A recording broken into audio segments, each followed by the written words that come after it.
Hey guys, welcome back to the video. और आज कुछ यूनिक वीडियो मैं आपके लिए बना रहा हूं। मेरे पास काफ़ी सारे डीएम आ रहे थे कि सेकेंड हैंड कार कैसे बाय करें, क्या क्या चीज़ों को ध्यान में रखें, क्या क्या चीज़ों को इग्नोर कर दें।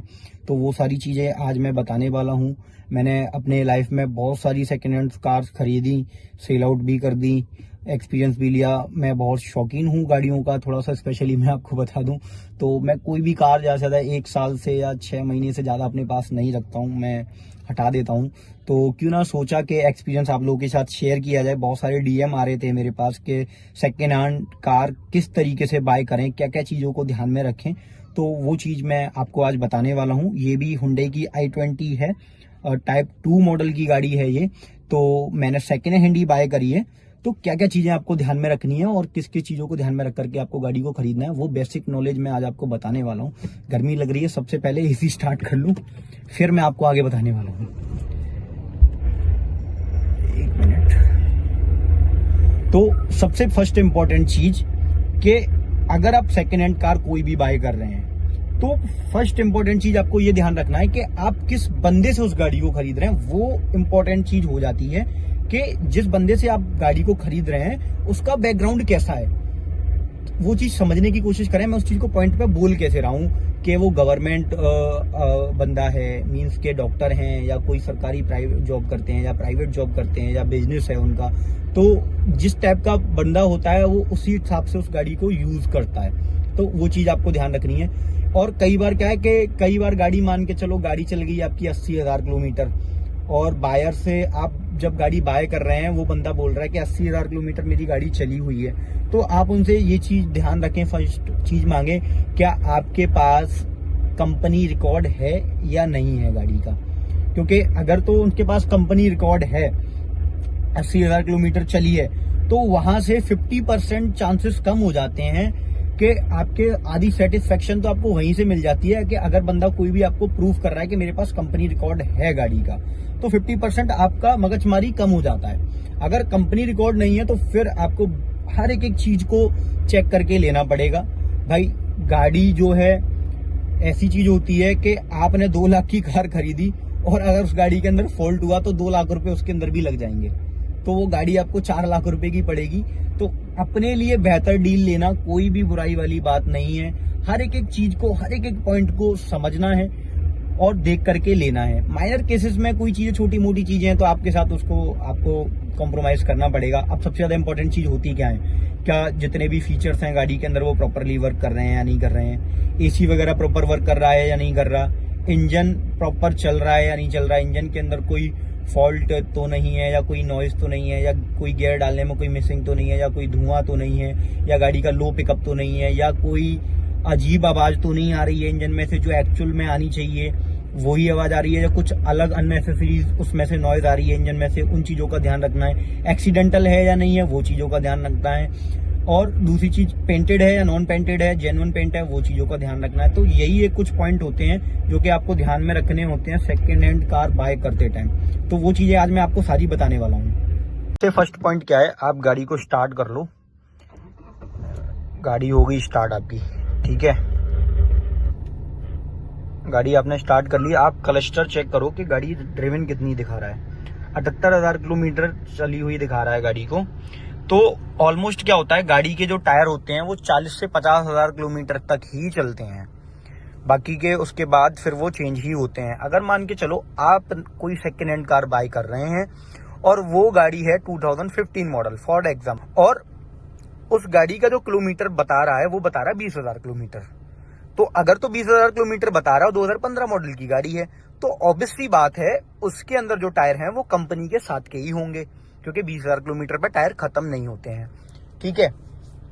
तो पता कैसे लगेगा कि वो टायर कंपनी के साथ के हैं, तो मैं आपको चीज बता दूं, कंपनी के साथ के टायरों पे विद मैन्युफैक्चरिंग साइड में लिखी होती है। जैसे अगर 2015 की गाड़ी है तो 2015 का टायर ही होगा, उसके अंदर साइड में लिखा भी होगा उस पे, वहां से आपको पता लग जाएगा। अगर टायर चेंज है, टायर पे मैन्युफैक्चरिंग 18, 19, 20 की है दिखा रहा है और गाड़ी है 2015 मॉडल और 20,000 किलोमीटर दिखा रहा है, तो ऑब्वियसली बात है गाड़ी ज्यादा चल चुकी है, गाड़ी का मीटर बैक हुआ है। तो यहाँ से कॉमन सी बात है, हर एक बंदा इस चीज को एग्जाम्पल प्रैक्टिकली इस चीज को समझ लेगा, ठीक है।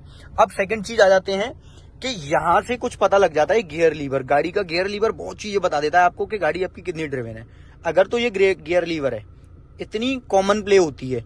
अगर इसके अंदर अननेसेसरी एक्स्ट्रा प्ले है तो ऑब्वियसली बात है आपकी गाड़ी बहुत अच्छी खासी चल चुकी है। और ये ऐसी प्ले वगैरह तब के केसेस में आती है जब आपकी गाड़ी लाख प्लस चल जाती है।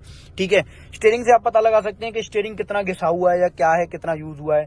अगर 20-30 हजार किलोमीटर पे तो गाड़ी का स्टीयरिंग वगैरह या ये सब चीजें खराब नहीं होती हैं, मतलब पेंट वगैरह मतलब इस तरीके से नहीं निकलता है, ज्यादा चल जाती है। जैसे 60, मेरी गाड़ी 80 हजार किलोमीटर चली हुई है तो देखो यहाँ से पेंट भी ये निकल गया, तो कॉमन सी बात है, कोई इसमें बुराई वाली बात नहीं है। ठीक है, जेन्युइन ही चलिए।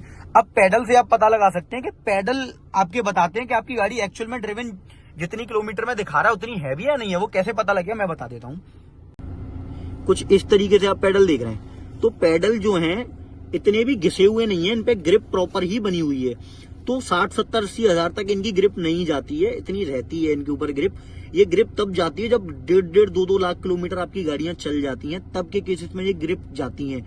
गाड़ी का मीटर दिखा रहा है 50 हजार किलोमीटर, पेडल पे ग्रिप बिल्कुल है ही नहीं, तो गाड़ी ऑब्वियसली बात है ज्यादा चल चुकी है और उसका मीटर वगैरह बैक हो रखा है, तभी वो वहां से ग्रिप वगैरह हट जाती है। तो ये एक पॉइंट आपको ध्यान रखना है। ठीक चीज पे हम बात करेंगे। थर्ड चीज ये है कि आपको जब भी अगर आप गाड़ी का डोर ओपन कर रहे हैं बाय करते टाइम, ये चीज आप भी ध्यान रखना है, गेटों का बहुत फोकस करना है आपको। ये ऐसे मैंने गेट ओपन किया, अगर ये यहाँ पे होल्ड हो गया, ठीक है, दो पॉइंट पे ये होल्ड होता है, एक इतनी जगह पे और एक यहाँ पे होल्ड हो गया। अगर तो ये होल्ड हो रहा है ये कुछ इस तरीके से, ठीक है, तो फिर तो ठीक है। अगर होल्ड नहीं हो रहा है, अगर ये कुछ इस तरीके से जैसे आपने ओपन किया और ये यहाँ तक ऐसे पूरा गया, तो ऑब्वियसली बात है कि आपका क्लस्टर अगर 20,000 या 30,000 किलोमीटर बोल रहा है ना, तो फिर तो वो अगर वो ज़्यादा चली हुई है गाड़ी, ये चीज़ आप ध्यान रखना। इंपॉर्टेंट चीज़ क्या है कि यहाँ से आप पता लगा पाएंगे कि आपकी गाड़ी एक्सीडेंटल है या नॉन एक्सीडेंटल है। तो वो सबसे ज़्यादा आपको करना क्या है, ये कुछ इस टाइप के रबड़ लगे होते हैं गेट के पास हर गाड़ी के अंदर, ये आपको कुछ इस तरीके से खोल लेने हैं। और यहाँ पे आप जूम करके मैं आपको दिखाऊं तो कुछ डॉट डॉट बने हुए दिख रहे हैं आपको, कुछ इस तरीके से ये डॉट डॉट के पॉइंट जितने भी आपको दिख रहे हैं ना, तो ऑब्वियसली बात है कि कहीं से भी आपकी गाड़ी हिट नहीं हुई है। चारों साइड के गेट अगर आप खोल के चेक करेंगे, अगर ऐसे डॉट्स गाड़ी के अंदर हैं तो ऑब्वियसली बात है कि कहीं से भी गाड़ी ना तो लेफ्ट साइड से या ना राइट साइड से हिट हुई है। तो यहाँ से आप पता लगा सकते हैं कि गाड़ी आपकी एक्सीडेंटल है या नॉन एक्सीडेंटल है। अगर आप ये चीज़ खोल के देख रहे हैं और ये डॉट आपको नहीं मिल रहे हैं, चारों गेटों के आपको चेक कर लेने हैं, ये डॉट अगर आपको नहीं मिल रहे हैं तो कहीं ना कहीं से गाड़ी आपकी हिट हुई है, ये चीज़ आप ध्यान रखना। ठीक है, अब चलते हैं 5 स्टेप पे।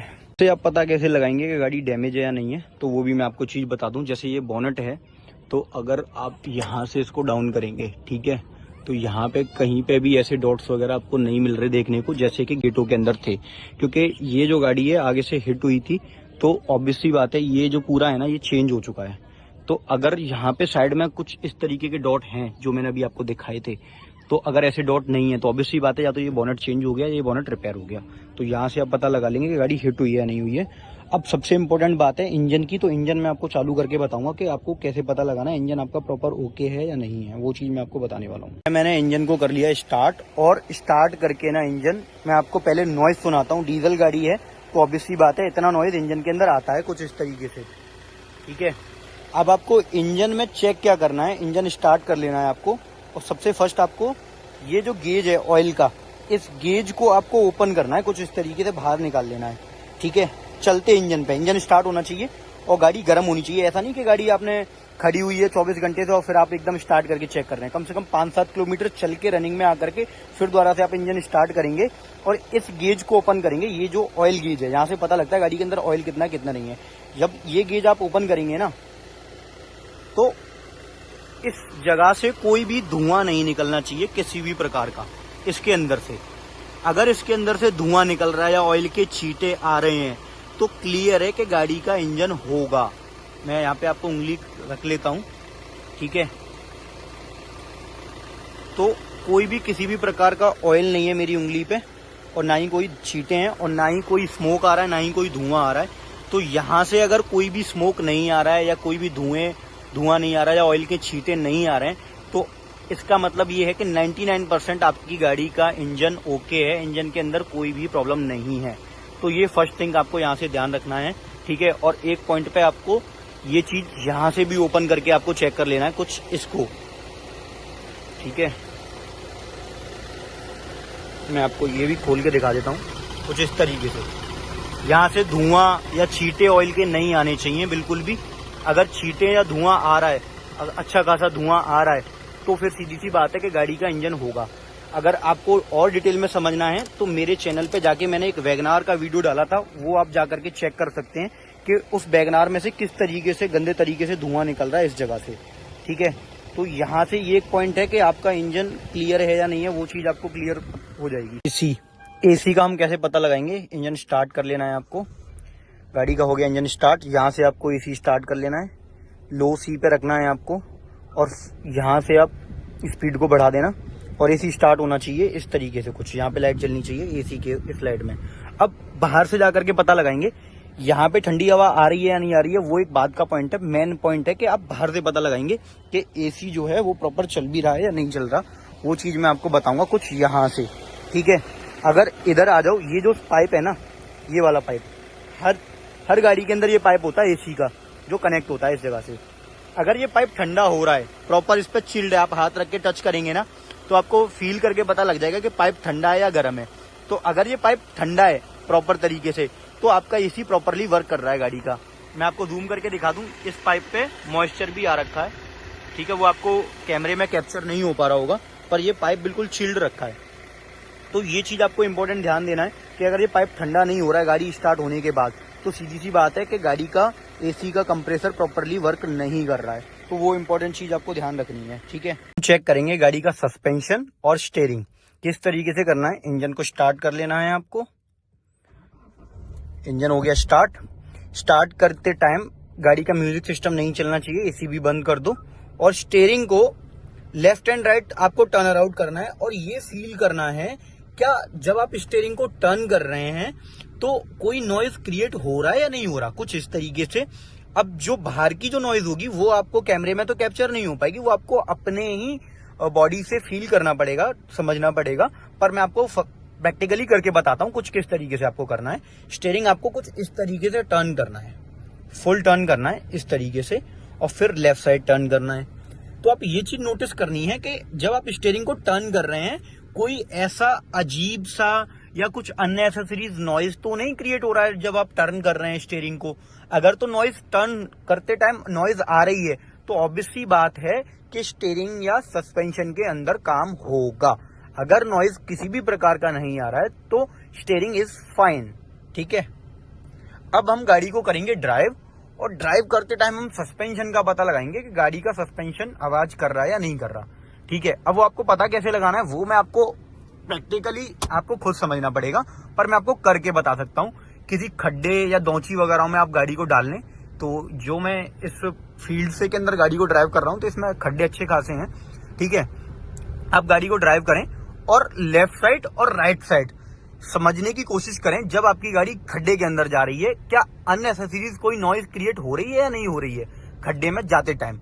अगर लेफ्ट साइड राइट साइड से कोई भी खड्डे में जैसे ही गाड़ी आपकी जा रही है और अगर आवाज आ रही है तो ऑब्वियस सी बात है कि उसके सस्पेंशन में या किसी शॉकर वगैरह में प्रॉपरली काम होगा। ठीक है, ये चीजें आप नोटिस करें, और आप जब गाड़ी को ड्राइव करेंगे तो आपको ये पता लगाना है कि कोई नॉइज या कोई आवाज क्रिएट हो रही है या नहीं हो रही, लेफ्ट साइड से और राइट साइड से भी। ये चीज आपको ध्यान रखनी है। अगर आपको लेफ्ट साइड और राइट साइड से कोई भी आवाज नहीं आ रही है, फिर आपको फाइनल स्टेप क्या करना है, आप गाड़ी थोड़ा सा खींचें, 20 या 30 की स्पीड में आए और एकदम सडनली ब्रेक अप्लाई करें।